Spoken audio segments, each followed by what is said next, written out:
25 years. That is how long I believed everything was real. Our marriage, our family, our life.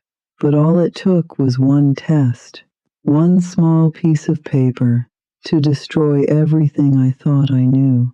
It did not happen in some dramatic moment. There was no warning, no loud argument, no sign that anything was about to break. It came quietly, the kind of quiet that feels normal until you realize later that it was the calm before everything changes. That morning started like every other morning. I woke up before him. I always did. The house was still, soft light coming through the curtains, the kind of peaceful silence I had grown used to over the years. I went into the kitchen and started making coffee. 2 cups, always 2, because for 25 years, that is what I did. I remember standing there, watching the coffee drip, thinking about how routine our life had become. Not in a bad way, in a safe way, a predictable way. We had built something steady, or at least that is what I believed. He came downstairs a few minutes later, same as always, slow steps, a slight stretch in his back, that familiar look on his face like he was still halfway between sleep and the day. "Morning," he said. Just like always. I smiled and handed him his cup. We stood there for a moment, not saying much. We did not need to. After 25 years, silence between us was not uncomfortable. It was normal, comfortable. That is what I thought. He kissed my cheek before leaving for work. That too was routine. Quick, automatic. Something that had become more habit than emotion, but I never questioned it, because that is what long marriages look like, or at least that is what I told myself. After he left, I cleaned up the kitchen, straightened the living room, moved through the house like I had done thousands of times before. Nothing felt different, nothing felt wrong, but something was. I just did not know it yet. Later that afternoon, I got a call. It was from the clinic. At first, I thought it was a mistake. I had not scheduled anything recently. There was no reason for them to be calling me. I almost did not answer, but something told me to pick up. Something small, something I could not explain. "Hello?" The voice on the other end was calm, professional. She said my name like she was confirming something. Then she said something that made me pause. "We have your test results." My heart skipped. "My test results?" I asked. "Yes," she said. "The DNA test you submitted." For a second, I just stood there, frozen, because I had never submitted a DNA test.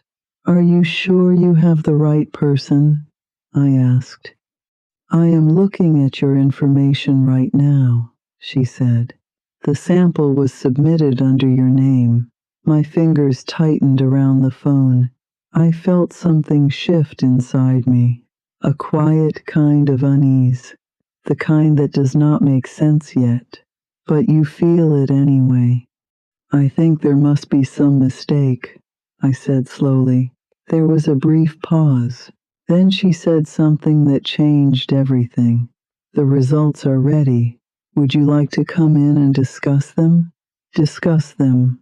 That word stayed with me, because suddenly this did not feel like a mistake anymore. It felt like something real, something I did not understand yet, but something that involved me. "I will come in," I said. I do not even remember making the decision. It just came out, automatic, like something deeper than logic had already decided for me. After I hung up, I stood there in the middle of the room. The house felt different, the same walls, the same furniture. But something had shifted. That quiet peace from the morning was gone, replaced by something else, something heavier, something uncertain. I tried to shake it off, told myself it was probably just a mix-up, a clerical error, something simple. But deep down, I knew this was not simple, because nothing about that call felt random. Nothing about it felt like a mistake. And for the first time in a long time, I felt something I had not felt in years. Doubt. The drive to the clinic felt longer than it should have. Every red light, every turn, it all felt stretched, like time was slowing down on purpose, giving me space to think. Too much space. My mind kept trying to make sense of it. A DNA test, submitted under my name, but I had not done it. So who did? That question stayed in my head the entire drive, and no matter how I tried to answer it, it always led me back to one place I did not want to go. Him. I pushed that thought away immediately. No, that did not make sense. Why would he do that? What would be the reason? It felt ridiculous, unnecessary, but still, it stayed there, quiet, persistent, waiting. When I got to the clinic, everything felt too normal. People sitting, nurses walking, phones ringing. Life goes on like nothing has changed, like my world was not about to be turned upside down. I walked up to the front desk and gave my name. The woman looked at her screen. Then she looked at me. A brief moment, but enough for me to notice. "Please have a seat," she said. I sat down, my hands resting in my lap, trying to stay still, trying to stay calm. But inside, nothing was calm. Every second felt heavier, like something was building. Then my name was called. I stood up slowly, followed her down a quiet hallway. Each step felt louder than it should have. She led me into a small room, simple, clean, a desk, two chairs, nothing intimidating. But it felt like everything in that room was waiting for me, waiting to change something. She handed me a folder, closed, thick enough to hold more than just a single page. "Everything is in there," she said gently. I nodded, but I did not open it right away. I just stared at it, because in that moment, I knew something. Once I opened that folder, there was no going back. Whatever was inside was going to change something, maybe everything. My fingers slowly moved to the edge. I opened it. The first page was simple, clear, direct, no confusion, no complicated language, just results. I read the first line, then the second, and then everything else stopped. The room, the sounds, even my own breathing. Because what I was looking at did not make sense. It could not make sense. It said something that should have been impossible, something that should not even be a question after 25 years. But it was, right there in front of me, in black and white, clear, final. And in that moment, I realized something terrifying. This was not just a mistake. This was the truth. And it was a truth that someone had been hiding from me. For a very long time, I read it again, slowly, carefully, like maybe I had misunderstood it the first time, like maybe the words would change if I looked at them differently. But they did not. They stayed exactly the same, cold, clear, unforgiving. I felt my throat tighten. This is wrong. I said quietly. The woman across from me did not interrupt. She just watched me, calm, waiting, like she had seen this before, like she already knew what came next. There has to be a mistake, I said again, this time louder, more certain, because I needed it to be a mistake. I needed something to be wrong with the system, with the paperwork, with anything, just not this. These results are verified, she said gently. Her voice was steady, too steady. As part of protocol, all samples are cross-checked before being finalized. I shook my head. No, I said. No, that does not make sense. Because it did not. Not after 25 years. Not after everything we had built. Not after all the moments that felt real. You can request a retest, she added. That word hit me. Retest. As if repeating it would somehow change the truth. As if doing it again would give me a different answer. But deep down, I already knew. This was not about needing another test. This was about accepting what I was already holding in my hands. Who submitted this? I asked. My voice dropped. Quieter now, more controlled, because this question mattered more than anything else. There was a pause. Just a second, but I felt it. The sample was submitted through a private request, she said. Authorized under your household information. Household. That word echoed, because suddenly this was not distant anymore. This was close, very close. My fingers tightened around the paper. Do you have a name? I asked. She hesitated. Then slowly, yes, everything inside me went still, like my body already knew before she even said it. She looked at the file, then back at me. It was submitted by your husband. There it was. No confusion, no doubt, just the truth. And it landed heavy. He did this without telling me, without asking, without even giving me a reason to question anything. For a moment, I could not speak. I just stared at her, then back at the paper, then at nothing at all, because suddenly, my entire life felt like something I needed to re-examine, piece by piece, moment by moment. When? I asked. 3 weeks ago, she replied. 3 weeks. 3 weeks ago, we were sitting at the same table, laughing, talking about something small, something meaningless. And all that time, he already knew something I did not. Or at least, he suspected something. And instead of coming to me, he went behind my back. That thought hurt more than anything. Not just what the results said, but what it meant. The silence, the secrecy, the choice. I closed the folder slowly. My hands were steady now, strangely steady, because something inside me had shifted. The confusion was still there. The shock was still there. But underneath it, something else was forming. Clarity. A quiet understanding that this was not the end of the story. This was the beginning, because now I had questions.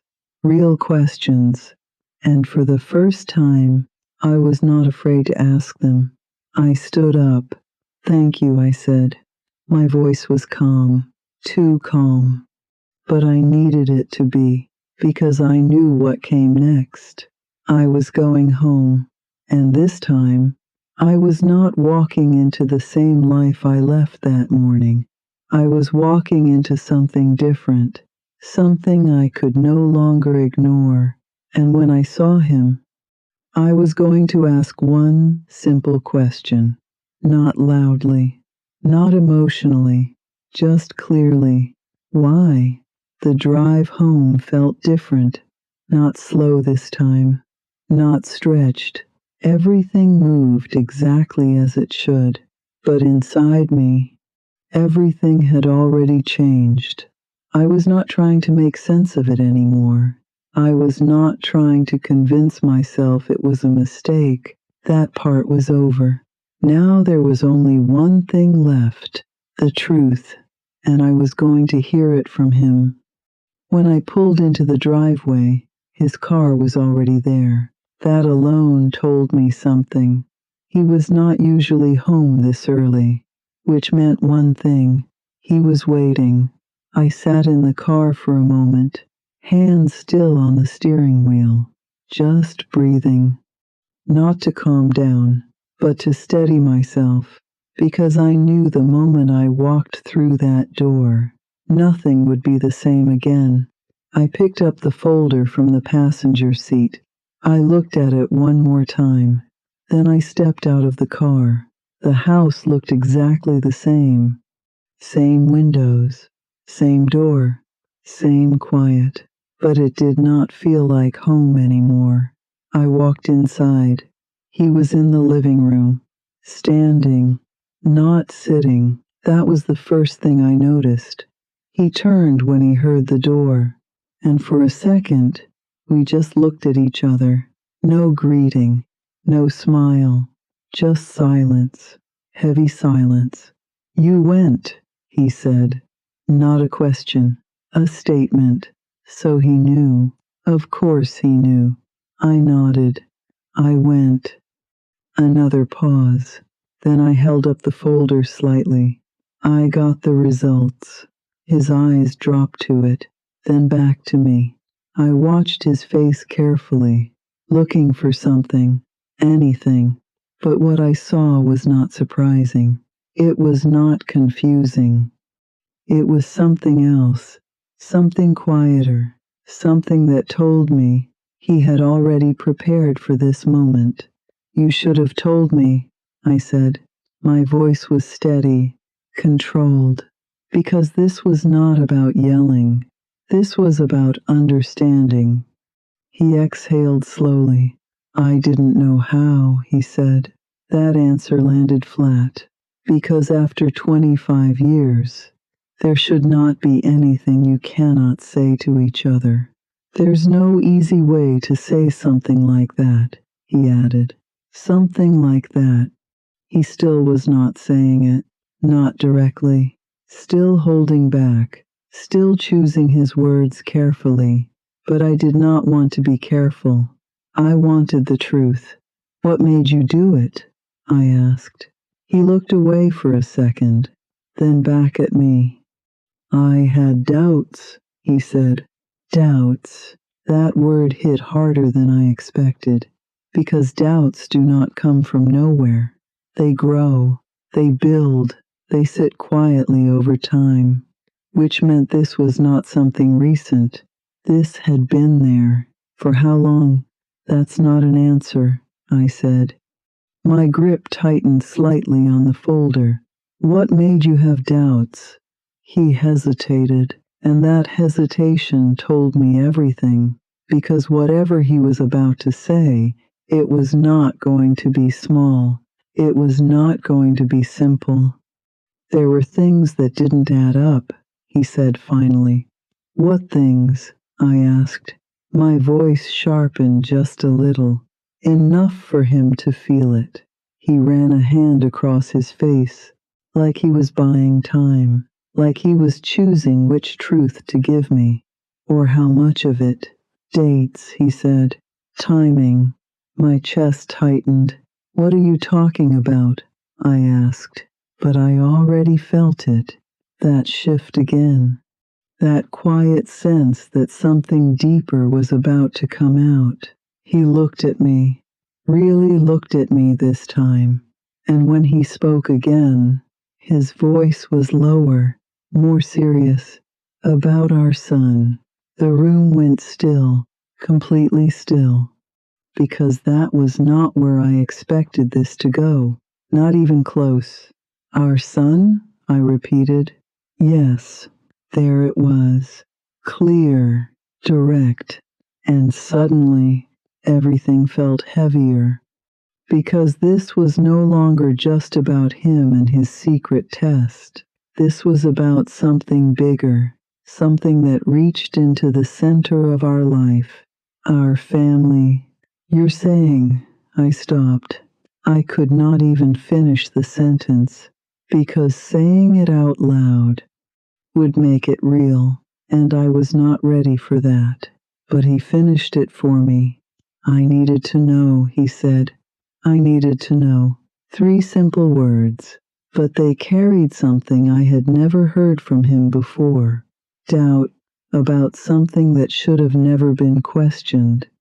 And in that moment, I realized something that shook me more than the test itself. This was not just about what the paper said. This was about what he believed, or what he no longer believed. And that was something far more dangerous. I stood there, looking at him, trying to understand how we got here. Not just this moment, but everything that led to it. 25 years does not fall apart in a day. It does not break because of one test. It breaks because something was already there. Something unspoken. Something unresolved. You needed to know, I repeated. My voice was steady, but there was something under it now. Something sharper. Because those words were not neutral. They carried meaning. They carried doubt. And they carried accusations. He nodded slowly. I didn't want to believe it, he said, but I couldn't ignore it anymore. Ignore what? That question sat right at the edge of my mind, but I did not rush it, because I could feel it, whatever he was holding back. It was bigger than just a feeling. Say it clearly, I said. No anger, no raised voice, just direct, because I was not going to stand there and let him circle around it. If this was the truth, then it needed to be said, fully. He hesitated again, and this time the silence stretched longer, not because he did not know what to say, but because he knew exactly what it would mean once he said it. I started thinking, he began, then stopped, took a breath, and tried again. I started wondering if he was mine. The words landed slowly, but they did not lose weight. If anything, they grew heavier the longer they sat in the room. For a moment, I did not react, not because it did not affect me, but because it affected me too deeply to respond immediately, because that was not just a question, that was a statement about our entire life, our son, the child we raised together, the child we built everything around. You've been thinking that, I said quietly, and you never said anything to me? He looked at me, but did not answer right away. I didn't want to be wrong, he said. That answer did not help him. It made it worse, because it meant he chose silence over truth, secrecy over trust. You didn't want to be wrong, I repeated. So instead of talking to me, you went behind my back and tested him? His jaw tightened slightly. I had to be sure, he said. That word again. Sure, as if certainty could justify the way he got there, as if the result mattered more than the way he chose to find it. I shook my head slowly, not in anger, in disbelief, because this was not just about doubt anymore. This was about trust, and trust had already been broken before I ever stepped into that clinic. When did this even start? I asked. He looked down briefly, then back at me. A while ago, he said. A while ago. That was not an answer. That was avoidance. How long? I pressed. He hesitated. Then finally, A few years. A few years. That hit differently. Because now this was not recent. This was not something that came out of nowhere. This had been there, sitting quietly between us, growing, changing the way he saw me, the way he saw us. And all that time, I had no idea. A few years, I repeated slowly. So for years, you've been looking at me and wondering if I lied to you. He did not deny it, and that silence confirmed everything. I took a small step back, not to create distance, but because I needed space to process what I was hearing, because this was not just his doubt, this was his belief, or at least what he had allowed himself to believe. And what made you think that? I asked. This time, my voice was quieter, but more focused, because now I needed to understand where this came from, not just the test, the reason behind it. He shifted slightly, like he was uncomfortable now, like the part he had already said was easier than what was coming next. There were things, he said again, things that didn't match up. That's not enough, I replied. Be specific. Because vague answers were not going to hold anymore. Not after this. Not after everything that had already been said. He exhaled slowly, then looked at me in a way he had not before. Not defensive, not distant, but seriously, like he was finally about to say what he had been holding back the entire time. It started with something small, he said. A conversation I had years ago, and just like that, another piece of the story opened, because now I understood something clearly. This did not begin with the test. It began long before that, with something he heard, something he believed, something he never brought to me. And whatever that was, it has been shaping everything since, quietly, without me ever knowing. And now, it was finally coming to the surface. I didn't interrupt him, not this time, because whatever he was about to say, it mattered more than the test, more than the result. This was where it started, and I needed to hear it clearly. He leaned back slightly, like he was going back into that moment. That day, he said slowly, I wasn't even supposed to hear it. I stayed quiet, watching him, because now, this was no longer about assumption. This was about something specific, something real. I was outside, he continued, on the phone, and I walked back in earlier than I planned. He paused, not because he didn't remember, but because he did, too clearly. I heard your name, he said, and I stopped. That small detail.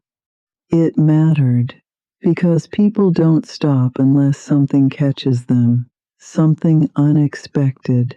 What did you hear? I asked. My voice was calm, but focused, because now we were getting closer to the center of it. He looked at me, then away, then back again. Your friend was there, he said, talking to someone. I searched my memory quickly, trying to place it, but nothing stood out. Nothing that felt like this. I didn't catch everything, he added. Just parts of it. Parts. That word stayed with me, because parts can be dangerous.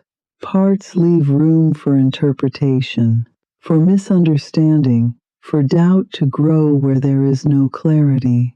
What parts? I asked. He hesitated, then said it. She said something about timing. Timing. That word again. It connected to what he said earlier, about dates, about things not adding up, but it still wasn't enough. That doesn't mean anything, I said, not dismissing it, but grounding it. People talk about timing all the time. He shook his head slightly. No, he said, not like this. That answer carried something, something more certain, like whatever he heard. It stayed with him, not just as a thought, but as a question he could not let go. What exactly did she say? I asked. This time, more direct, because I needed clarity, not pieces, not fragments. He took a breath, then spoke slower, like he was choosing every word carefully. She said, he paused, then finished. She said it worked out perfectly.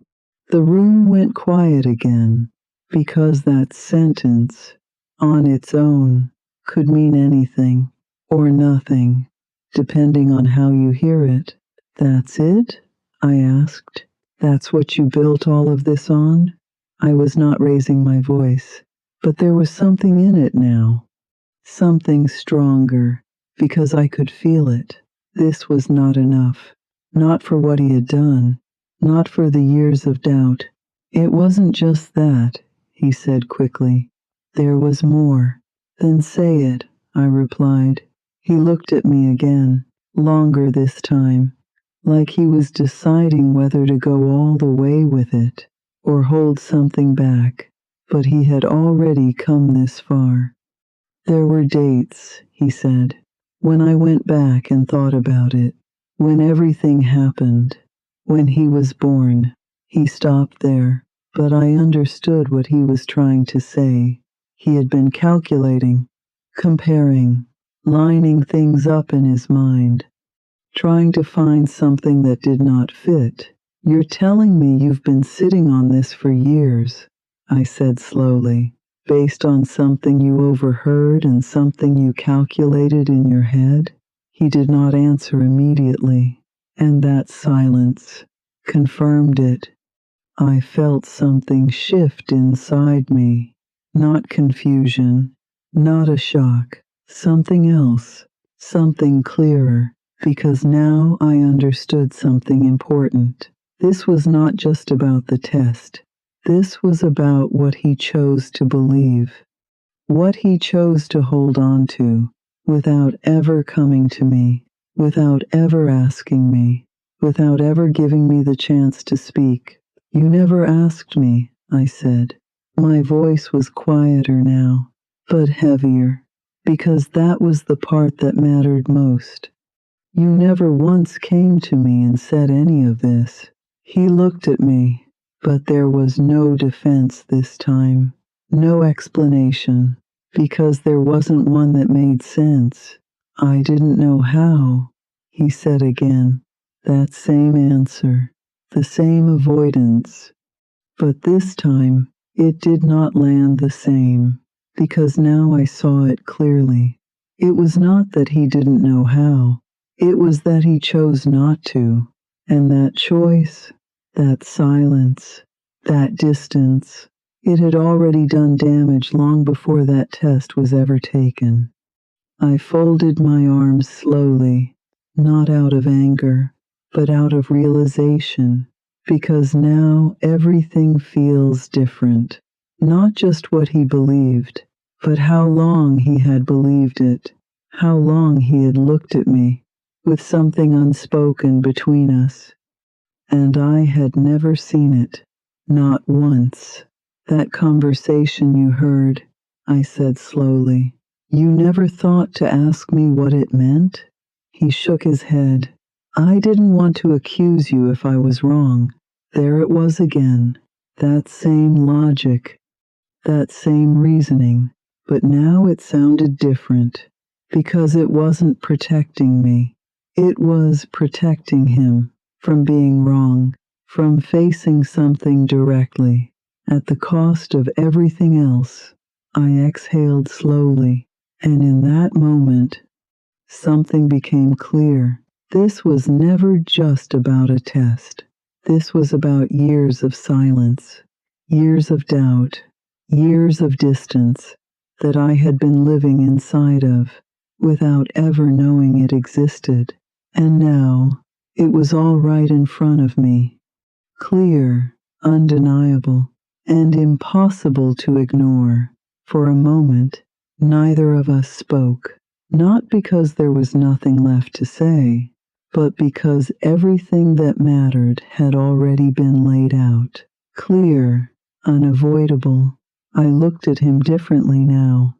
Not as the man I had spent 25 years building a life with, but as someone who had been standing beside me, holding something back the entire time.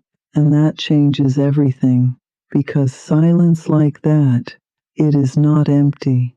It is filled with choices. Choices to not speak, choices to not trust, choices to not give the other person a chance. I want to understand something, I said. My voice is calm, steady, but firm. He nodded slightly, listening. After all this time, after everything we have been through, you thought I was capable of lying to you about something like that? That question stayed in the air, because it was not about the test. It was about what he believed about me, about my character, about who I was. He did not answer right away, and that pause said more than anything else could have. I didn't know what to believe, he said finally. Not strong, not certain, just uncertain. And that answer, it didn't fix anything, because not knowing what to believe does not explain why you never asked. It does not explain why you chose silence. I nodded slowly, because now this was no longer about proving anything. The paper had already done that. This was about something deeper, something that had been damaged long before today. You didn't trust me, I said, not as an accusation, as a fact. He looked at me, but he didn't deny it, and that was enough. I turned slightly and walked toward the table, placed the folder down gently, not with anger, not with force, just placing it there, because it no longer needed to be held. Everything it contained had already done its work. You had doubts, I continued, and instead of coming to me, you built something in your mind. I paused, then added quietly, and you lived with it. He shifted where he stood, like the weight of that was settling on him now, not just the result, but everything that led to it. I thought I was protecting us, he said. That made me stop. I turned back to him slowly. Protecting us? I repeated, because that word, it didn't fit. Not here, not at this moment. He nodded. If I was wrong, I didn't want to destroy everything over something that might not be true. I held his gaze, because now I understood exactly what he was saying. He thought silence was protection. He thought distance was safer than truth. But what he didn't see was what it was actually doing. You didn't protect anything, I said, still calm, still controlled. You just let something grow in the dark.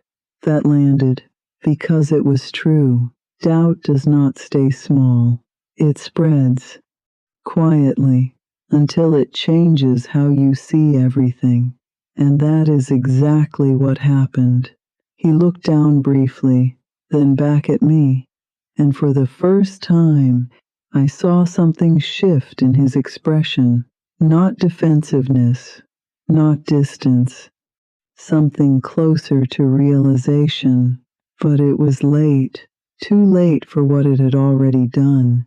I took a slow breath, because now I needed to say what mattered most. Do you understand what this means? I asked. He didn't answer, not because he didn't hear me, but because he didn't fully see it yet.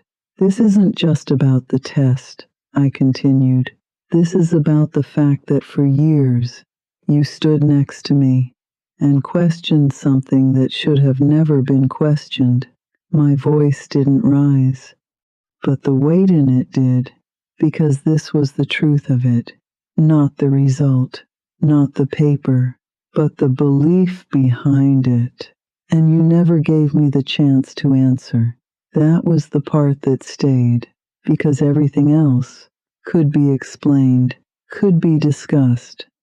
But that choice, that silence, that lack of trust, that was something else entirely.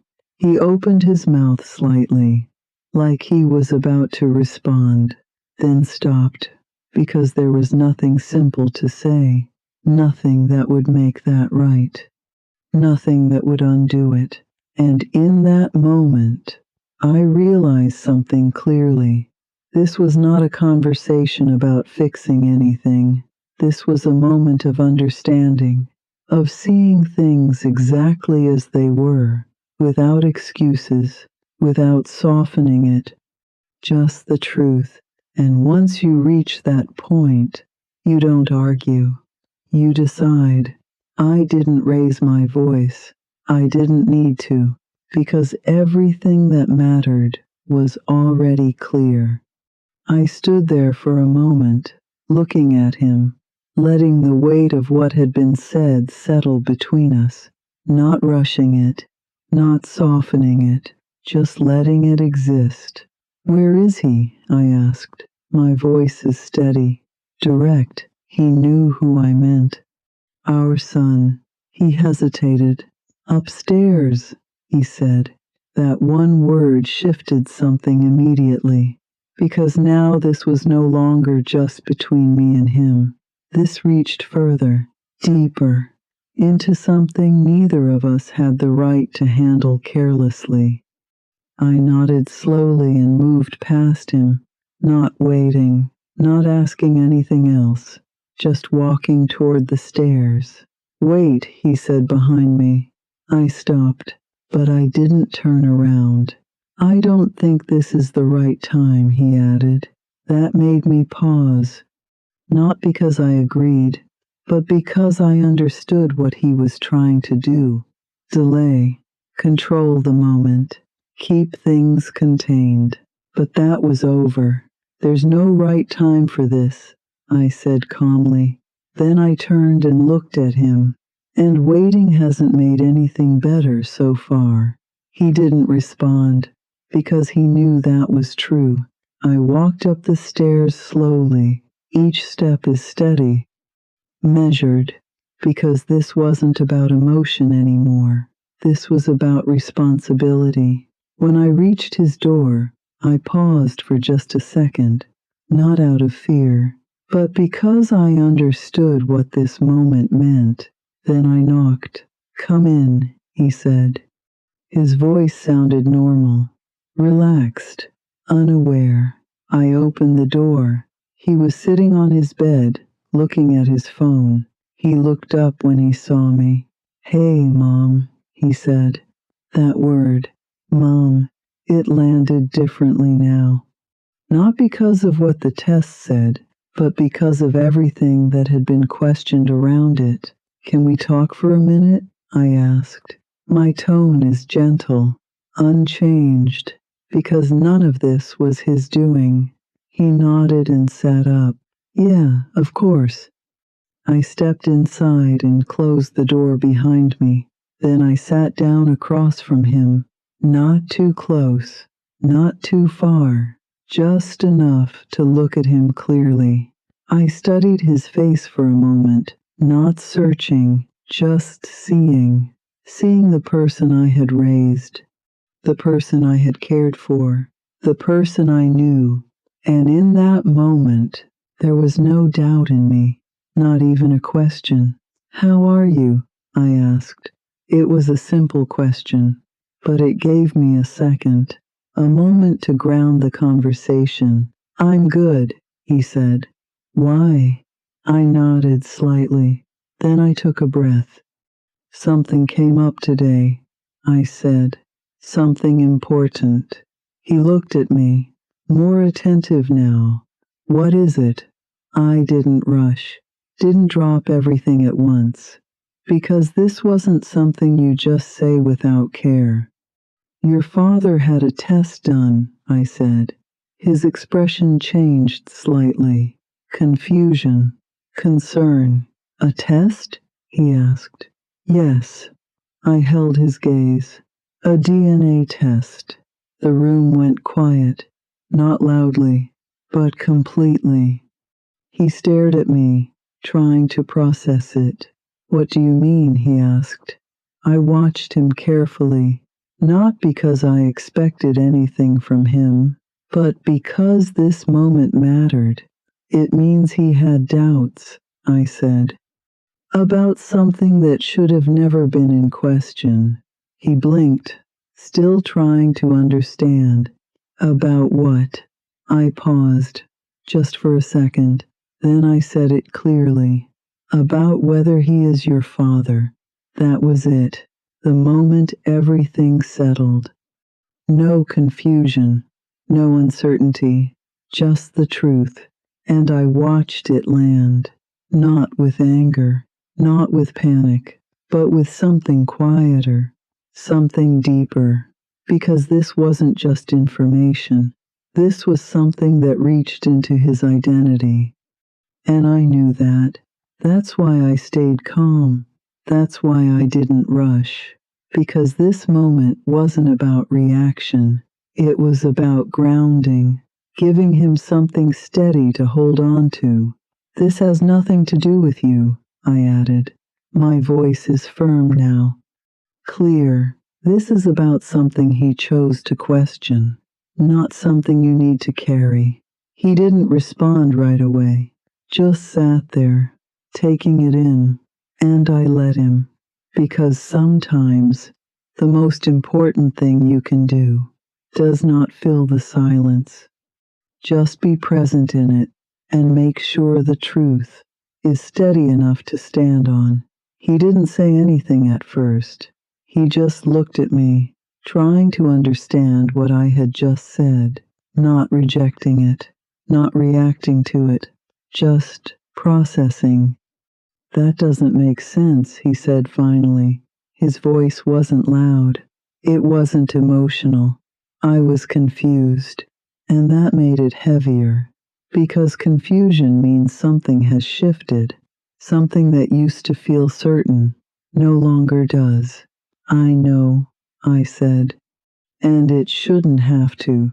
I kept my tone steady, grounded, because this wasn't about letting that doubt grow. It was about stopping it right here. So, what did the test say? He asked. There it was, the question that would either create distance or close it. I held his gaze, didn't look away, because this mattered. It confirmed what I already knew, I said, that nothing about you is in question. He blinked, just once, but I saw it, that small shift, that moment where something inside him settled slightly, not completely, but enough, enough to hold on to. So why would he think that? He asked. That question was different, not about the result, about the reason, about the doubt, and I understood why. Because when someone questions something like that, it leaves a mark, even if it's proven wrong. I took a breath, not to delay, but to choose my words carefully. Because he heard something years ago, I said, something he didn't understand. And instead of asking, he held on to it. He looked down for a second, then back at me. So he just believed it? That word, believed. It mattered, because that's what this was. Not fact, not the truth. Belief. I think he wasn't sure what to believe, I said, but instead of facing it, he avoided it. That landed, because it made sense, not as an excuse, but as an explanation. And then he did the test, he said. Yes. Without telling you. Yes. The room went quiet again. But this silence felt different. Not heavy. Not confusing. Just real. I don't get it, he said. And I nodded. Neither do I replied. Because that was the truth. There was no clear reason that justified it. No explanation that made it feel right. Just a series of choices that led to this moment.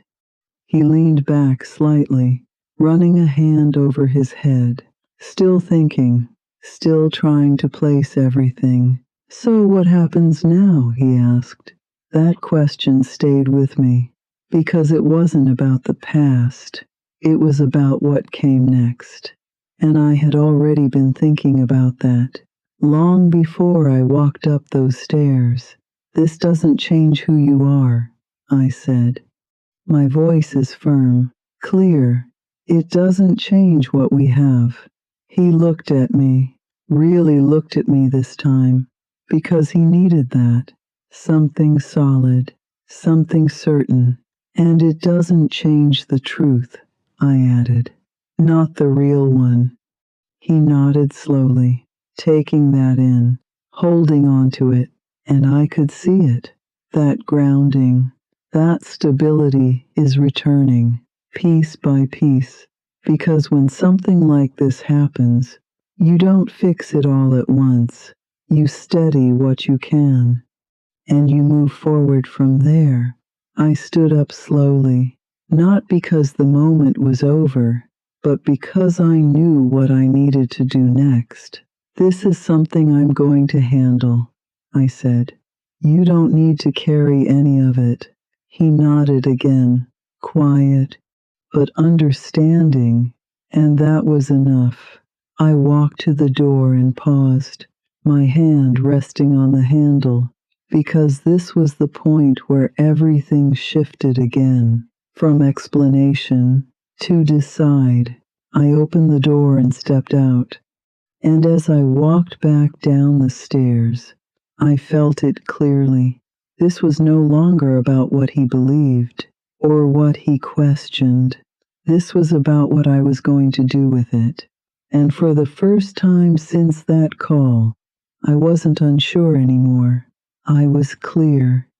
When I walked back into the living room, he was still there, in the same spot, like he hadn't moved, like he had been waiting, not for time to pass, but for something to change.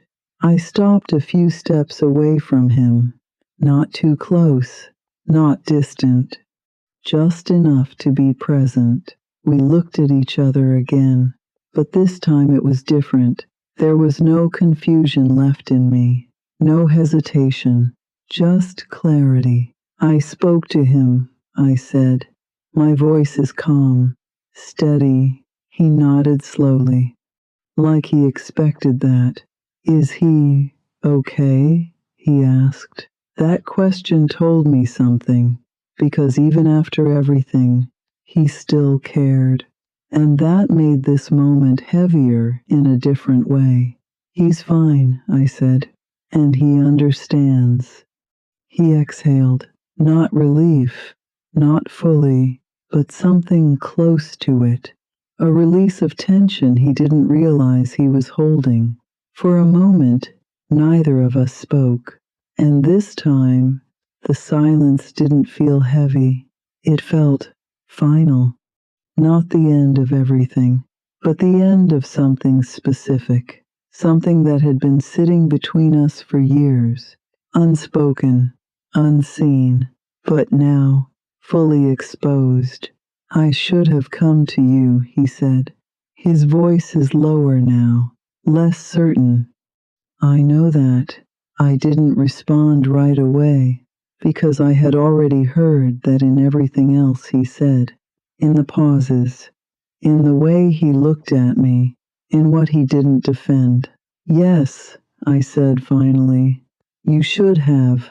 Not harsh, not emotional, just true, because that was the part that mattered most. Not the test, not the result. the choice he made before any of that. The silence, the distance, the lack of trust. He nodded, accepting it, not arguing, not explaining. And for the first time since this started, he wasn't trying to justify anything. He was just standing in it. I didn't want to break what we had, he said.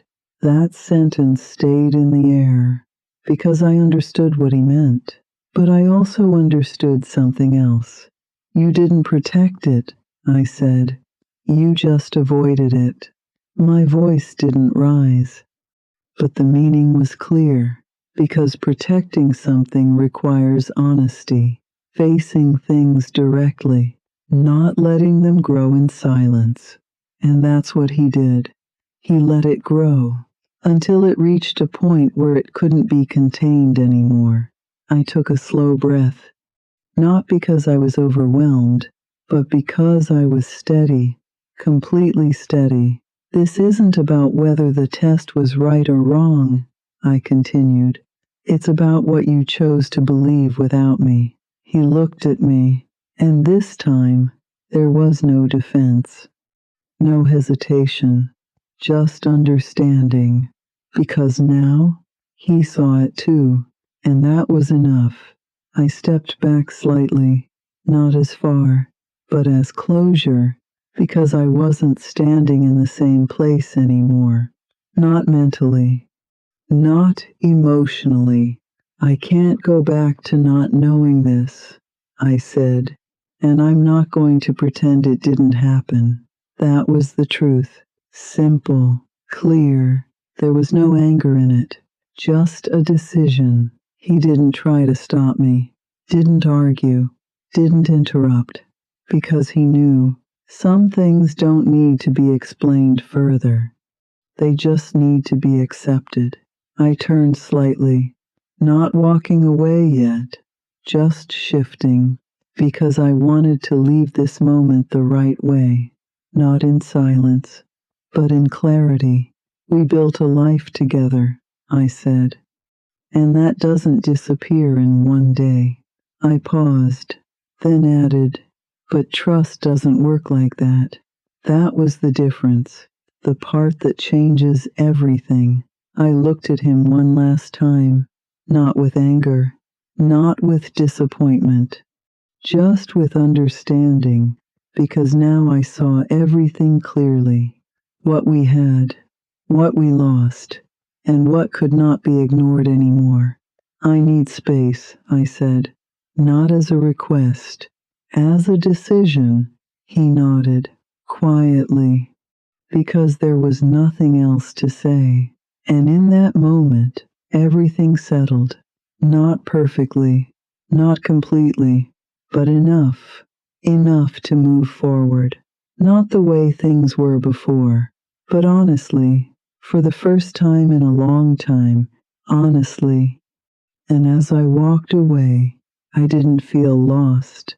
I felt clear, because sometimes it's not the truth that breaks you, it's the silence that came before it. And now, there was no silence left, only the truth, and what I chose to do with it. If you've made it this far, I want you to really think about this. After 25 years, would you have handled it the same way? Would you have stayed quiet and tried to understand first? Or would you have confronted everything the moment you found out?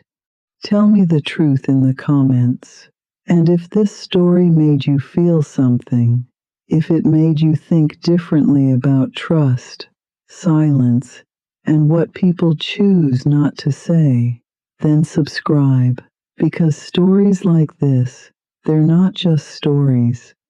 They're lessons people don't talk about. And here, we don't ignore them.